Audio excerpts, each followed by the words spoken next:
Alright, hello. I got a bit of a sore throat actually, so this probably be a pretty quick video, I hope. I'll try and get through it, but I thought I'd do a quick video for people that haven't seen this in like my back catalogue of stuff. I thought I'd show you this because this is interesting with the date tomorrow, okay, the 5th of November. I actually just got done watching V for Vendetta, and actually if you look at this right here, okay, if I draw red over it, you can see a red V here, and then what you'll see is the date right here. Oh, blimmin' hell. You'll see the date 5/11 in there. Okay, let me get rid of that so you can see it a bit better. V for Vendetta, 5/11. Remember, the 5th of November. There's a few other things that points to, that film, but I just thought I'd just quickly mention that because this is the clock tower. This is the temple. This is the place where we have the interaction within our lives with the, what I call it, the legal system, the metaphysical system. Okay, it's not really a spiritual system, although it does exist in the realm, in the spirit realm, so to speak. It exists. If something could exist within the metaphysical, that's where the legal system exists. And this is what the courthouse is. Okay, this is the same as the Houses of Parliament. You know, we've got the clock tower there, Big Ben.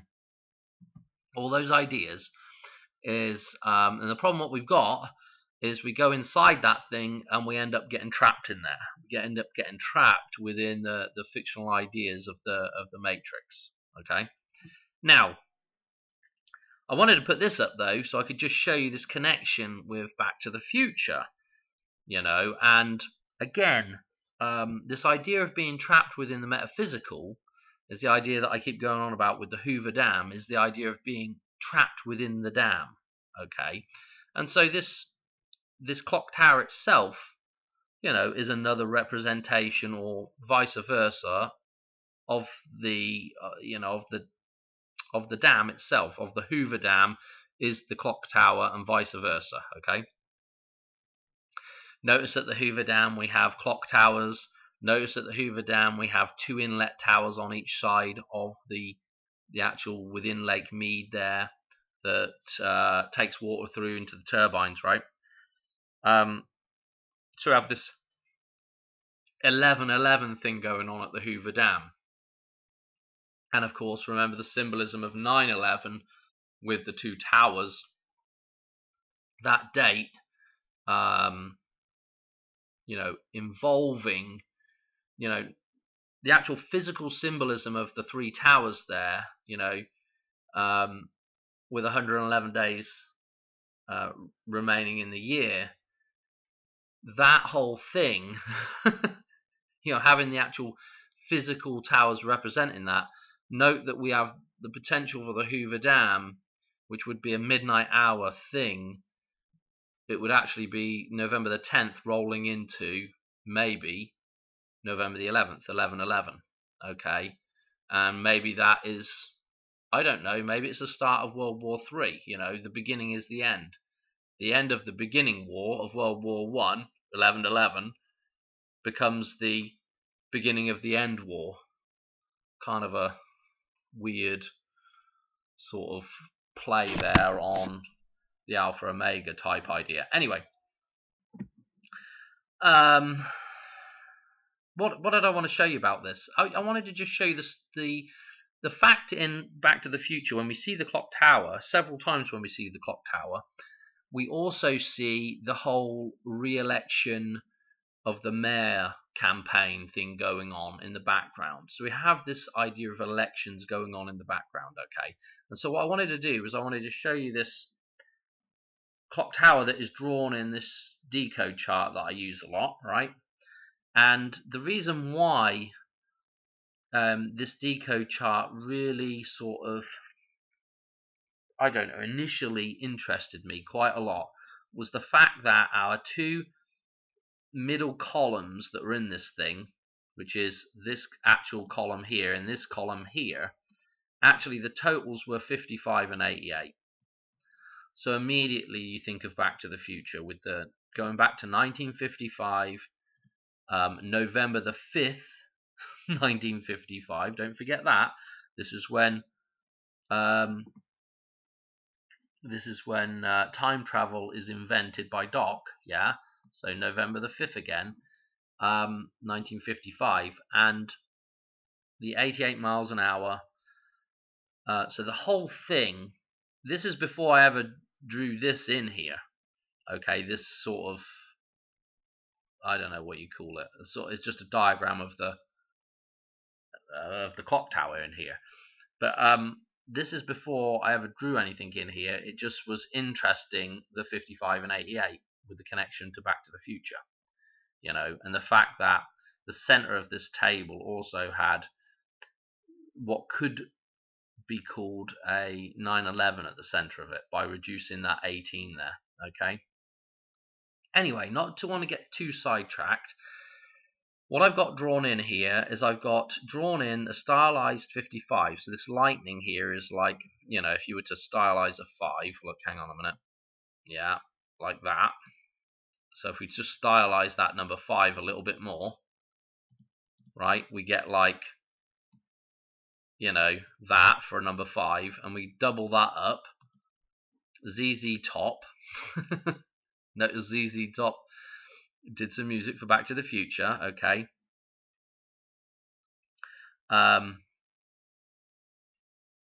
Anyway, the stylized 55 is the lightning. It hits the top of the clock tower. It follows the line down. Okay, notice it goes past the 911, and we see that with the Western Auto sign and the fire trails. And in fact, if we look what we have here, we have pi. Okay, and when that fire trail comes down, and there's the Western Auto sign with the number 9, and then the fire trails come through. Okay, we get the 911. Okay, but what we also get is, note this pi here, because what we also get is pi referenced as well, the symbol of pi. Okay, so it's all very fascinating stuff when you look at it in context with this table. Okay, notice another thing that we have here, which is the birthday of Pierce Brosnan, who does the dam scene in GoldenEye. Okay, and he does that dam jump. Okay, and that whole start of that thing, it's just absolutely, I mean, the whole film is just loaded, right? But he does that dam scene, and in fact, if you look at all Pierce Brosnan's stuff, it's all loaded, completely loaded with references back to the Hoover Dam and to this idea of rebirth. Okay, I mean, the film that he does with Madonna, okay, Die Another Day, they start the film off with a hovercraft chase. Okay, and in Back to the Future 2, what we're dealing with, the hoverboard. Okay, and the hoverboard scene, you'll notice there's a big lake in front of the clock tower. The clock tower is the Hoover Dam, you know, and you know, when we get trapped in that thing, trapped within that matrix, okay, at some point that thing has to come to an end and we have to break out of that thing. Okay, so the hoverboard scene is the Hoover Dam scene. Okay, other interesting things to note here. Notice that there's Trump's ear wound there. Super duper interesting. What else have we got? Okay, so yeah, we've got the election here, which I've mentioned already. Note that one of the reasons why I drew this in here to begin with as the clock tower was the fact that this 14 is here. Yeah, so we have 10:04 on the clock tower, on the, you know, on the actual clock itself. Yeah, it's at 10:04. That's when it stops. Okay, so that's important. You know, notice that all these numbers around here, actually, I've shown this in other videos, but all relate back to Pluto. all these numbers in here relate back to Pluto. I've also called this thing the Mickey Mouse Clubhouse before, because we have Mickey Mouse's birthday over here, and we also have a midpoint for Pluto here as well, and then all of a sudden you're starting to see Mickey Mouse and Pluto and the symbolism for Mickey Mouse, you know. Oh dear. Okay. Anyway, anything else I wanted to note here? Oh my goodness, we don't want that mess up there. That will remind me to do something here. Because what I want to show you actually is if we were to flip this whole thing upside down, so we have this V here, or, well, yeah, it's an arrow pointing upwards right now, but if we flip this thing upside down, what we end up with, is what this picture was up here, is we end up with the womb, okay? And then from the womb will be born, okay, the one. So this idea of Donald Trump winning the election is pretty interesting because this would be like his rebirth, okay, on 5/11. Okay, so the rebirth of Donald Trump on 5/11. Now, also during that process of childbirth, there is a condition known as lightening. I think it's called lightening. I can't remember if it's when the water breaks or when the baby just moves down, ready for birth. I can't remember exactly, but anyway, note that we've got lightning here, and that reference to lightening during childbirth as well. So this is kind of interesting with this 5/11 thing going on.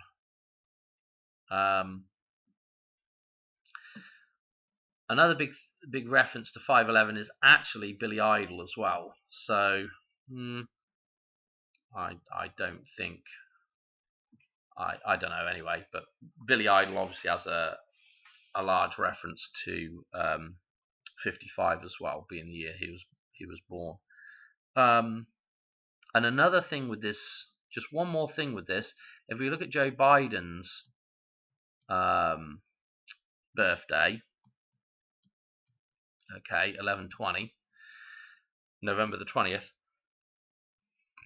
Excuse me. Oh dear, oh dear. If we flip this number around, if we flip this, or actually if we mirror it, what we're going to end up with is 115. Okay, 2, and this is important to know, 2 and 5 are mirrors of one another. Okay, now I'll tell you what else is important about that idea, is that what did I want to say that? Oh, is that in the start of Back to the Future, 25 is referenced a ton of times, and the idea of the mirror of 25 forms this again. Well, it's actually 52 if I do it right. So there's our 2 and our 5, and if I just join it kind of there, you can see that what actually happens if we just join this up, it forms a cup, okay, like the cup of Christ. Okay, so this 25 is pretty, there's a lot of references to the number 25, but this is one of my favorites, with the two faces, like with Strickland and Marty. Okay, and then you fill that up with something, and then that's going to come out of there at some point. That's filled up with liquid. So this is the cup of Christ. Okay, it's the vessel, Mary. I can't remember what else to mention here. Did I mention with the pie we also have the reference back to Einstein, the dog, the first time traveler? Okay, and Einstein's birthday, the scientist Einstein, is 3/14. This year as well, our big date in the dollar bill is the 10th. Oh, gee whiz. Is the 10th of November. Okay, that's our big date in the dollar bill, which is normally the 314th day of the year. But because we're in a leap year this year, This has now changed to the 9th of November. Okay, so 3:14, pretty important. Marty saves Doc's life with the pie dish. Yeah, the pie dish, which is the frisbee dish. Okay, and Back to the Future 3 again, 3:14, and don't forget Madonna's numbers are opposite 3:14 in the dartboard. What else have I got for 3:14? And that connection with Madonna and Doc, especially through the train. Okay, because Doc's birthday, or should I say Christopher Lloyd's birthday, is October the 22nd, 1938. And if we go through to 1010, which of course 1010 connects back with our midpoint date. Okay, oh blimey hell, this is getting complicated now. But between 9/11, okay, and 10/11, okay, or the 10th of November here, so I'm writing these dates around the wrong way, we have the 11th of October in the middle of there, so that's 1110.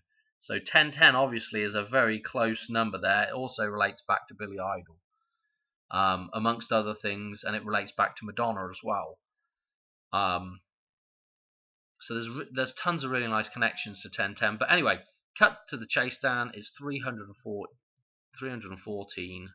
That's the reference there. Okay, it's 31,400 days. Get rid of the zeros. 314.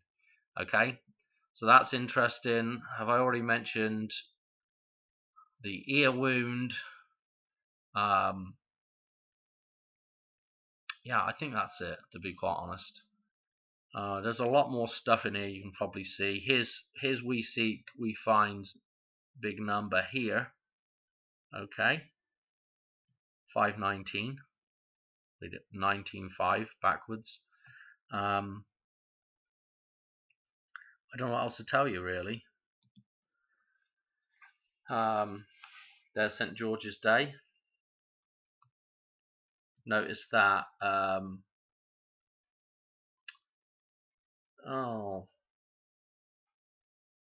Notice that Marty's father. I'm trying to think. Yeah, Marty's father. Okay, so George McFly. So George's Day, George McFly. I'm pretty sure in Back to the Future 2, he goes to the grave of his father, and I'm pretty sure it's 3:15.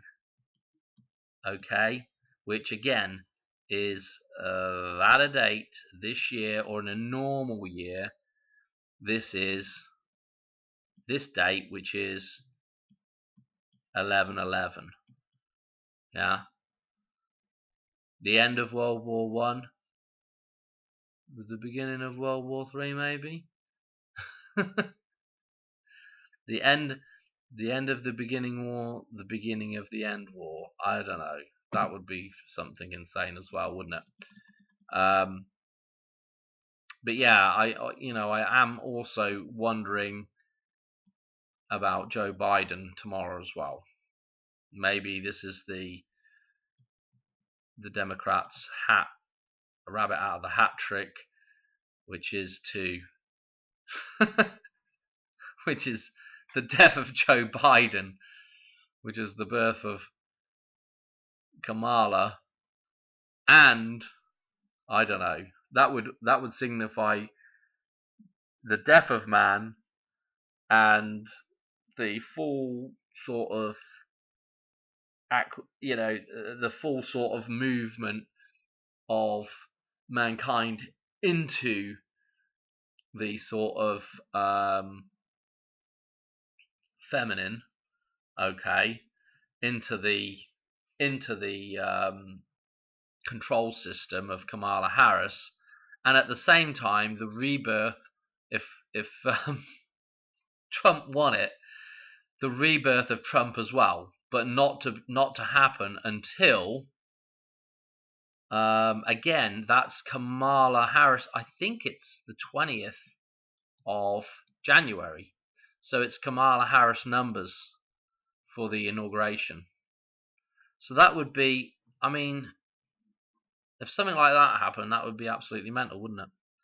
To see Joe pop his clogs tomorrow on election day and then have Trump win the election, but have Kamala Harris sworn in, as president, and then have Trump take over on the 20th of January. That would be absolutely mental, albeit during World War III. Anyway, crazy ideas, but I did want to show you that. I think this is one of the sort of most interesting things that I found during my sort of looking at stuff. This is one of the most interesting things here. Anyway, I'm calling it a day. My throat is absolutely killing me now. So anyway, hopefully I'll be able to do. I might do a video for Madonna on the 6th of November. Okay, the 6th of November. And the reason why that number is interesting, obviously, it's in the dartboard. It's the number that goes across. 11's on this side and 6 is over here. Okay, so this is in the dartboard. But what is also interesting is that her numbers, right, 618, her birthday numbers, so read that backwards. These numbers right here are the changeover point. If we flip them around, okay, let me just write it here real quick, and then I won't have to do this video on her, because I'll have already done it. Okay, so if we look at the numbers, okay, these are out the Fibonacci sequence, and this point here is the start and stop of Fibonacci, 911, okay? So that would be kind of interesting, because if you flip this number around, you get her birthday numbers and maybe her death date number. I don't know. But I did do that video on the 16th of October. It's the same numerology stuff, So I did mention it then as well. And there was a couple of other interesting things there was definitely a lot of interesting number jumps, which if I have time, I'll do it tomorrow, but I don't know if I feel like it, to be quite honest. I'm feeling pretty poorly right now. Okay, I'm leaving it there. Okay, my throat can't take no more. Alright, thanks for watching. Alright, cheers, bye.